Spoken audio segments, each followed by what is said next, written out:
Il Veneto è un territorio ricco di canali navigabili e al fine di promuovere il turismo culturale e naturalistico, noi studenti abbiamo organizzato un itinerario cicloturistico lungo i corsi d'acqua della Bassa Padovana. Partendo dal Castello del Cataio, abbiamo creato un percorso che attraversa le città di Battaglia, Monselice e Pernumia, fino a giungere al mulino di Pontemanco di 2 Carrare. Il percorso ha inizio nel comune di Battaglia Terme, una piccola cittadina che deve il suo nome al canale Battaglia che la attraversa. Si tratta di un corso d'acqua artificiale, costruito nel basso medioevo con finalità commerciali. Lo si utilizzava per collegare i colli Euganei, Padova e Venezia, con l'obiettivo di trasportare merci come la trachite, ma si dimostrò di grande utilità anche nel secondo dopoguerra per inviare il grano ai mulini e convertirlo in farina.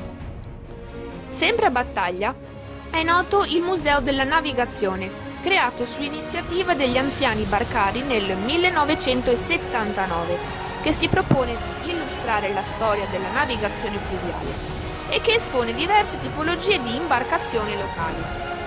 Ad affiancarsi a questo percorso museale nella storia locale è anche l'associazione sportiva El Bisato, costruita su iniziativa degli appassionati della voga, con l'obiettivo di promuovere la conoscenza pratica e tecnica di questa attività attraverso l'insegnamento. Si prosegue e seguendo il corso d'acqua si incontra Villa Emo, progettata da Palladio nel 600.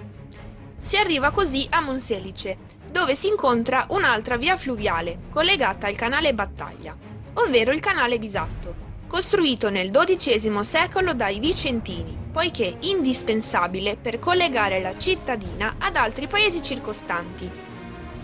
Nel paese è possibile ammirare, lungo il Bisatto, Villa Pisani, nelle vicinanze della quale si trova il punto di attracco delle barche, proprio di fronte alla Remiera Euganea, ovvero una società che promuove lo sport della voga alla veneta.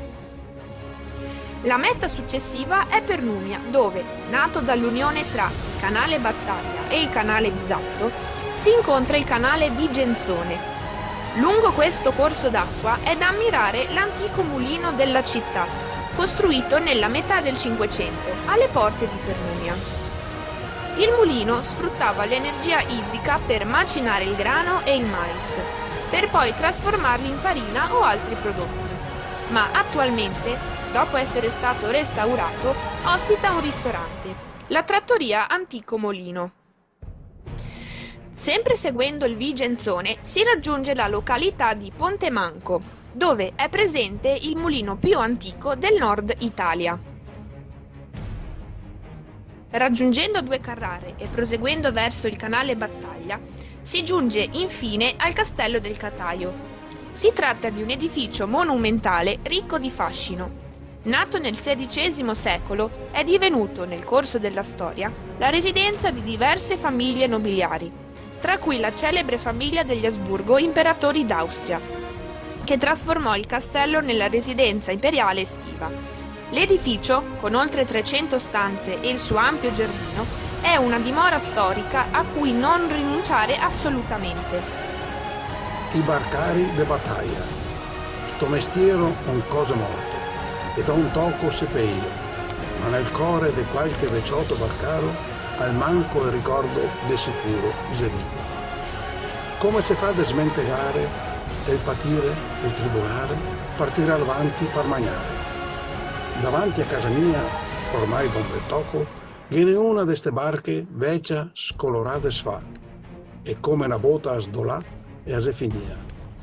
E sottoe pare croce la piantà come quella del Signore, ma spoglia de uomo. E sentà lungo e rive, un paro qua, un altro paro de là, mi vedo i spiriti, vedo le anime di sti barcari che guarda l'acqua a pianeto correre, e chissà quante volte coea isendà zo fin mare. In mezzo a sti vecchiotti che ne uno, che de smentegarmio mi non posso, e me saria un groppo da mandare zo massa grosso. E anche lui, poro can, come tutti stati, drio la riva alle sentà. E si chiamava Nei, mio papà.